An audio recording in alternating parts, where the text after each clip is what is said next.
লক্ষ্মীপুর সদরে ইউনিয়ন বিএনপির এক নেতার ঘরে তালা লাগিয়ে পেট্রোল ঢেলে আগুন দিয়েছে দুর্বৃত্তরা। এ সময় ঘুমন্ত এক শিশু নিহত হন। অগ্নিদগ্ধ হন দুই শিশু সহ আরও তিনজন। গভীর রাতে ভবানীগঞ্জে ইউনিয়ন বিএনপির সহ সাংগঠনিক সম্পাদক বেলাল হোসেনের বাড়িতে আগুন দেওয়ার ঘটনা ঘটে। বিএনপির নেতাকর্মীরা জানান, চরমসনা এলাকায় নিজ ঘরে রাতে স্ত্রী সন্তান নিয়ে ঘুমিয়েছিলেন বেলাল।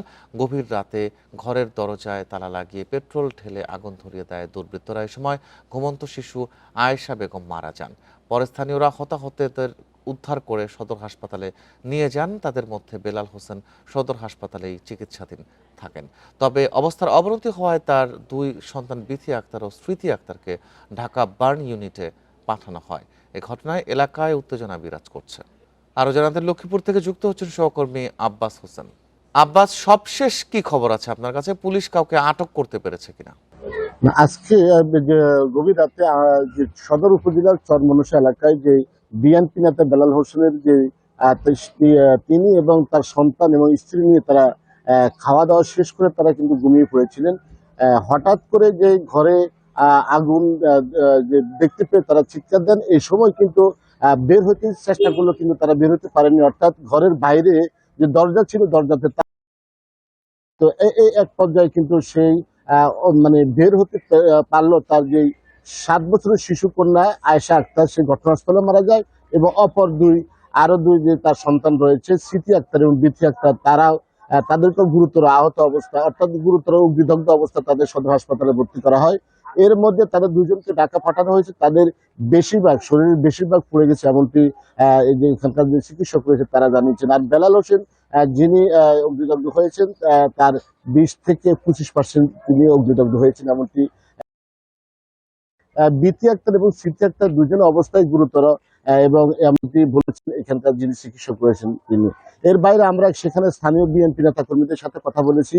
তারা যেটি জানিয়েছেন, আসলে এটি পরিকল্পিতভাবে পেট্রোল ঢেলে যে এই বেলাল হোসেন বিএনপি করার কারণে তার বাড়িতে অগ্নিসংযোগ করেছে দুর্বৃত্তরা। আসলে এটার সাথে সরাসরি কারা জড়িত সে বিষয়টি তদন্ত করে বের করার দাবি জানিয়েছেন যে বিএনপির নেতারা। এর বাইরে আমরা কিন্তু এখানে যিনি সদর থানার ভারপ্রাপ্ত কর্মকর্তা রয়েছেন ওয়াহেদ ফিরোজ, তিনি বলছেন যে আসলে এটি কি পরিকল্পিত কোন নাশকতা কিনা বা কি কারণে এমন ঘটনা ঘটছে সে বিষয়ে তারা খতিয়ে দেখছেন, এবং এটি তদন্ত করে যারাই জড়িত হোক তাদের বিরুদ্ধে আইনগত ব্যবস্থা নেওয়া হবে এবং তাদের গ্রেপ্তার করা হবে, এমনটি তিনি জানিয়েছেন। কিন্তু ফায়ার সার্ভিস যে যিনি স্টেশন অফিসার রয়েছেন রঞ্জিত কুমার দাস, তার সাথে কথা হয়েছে।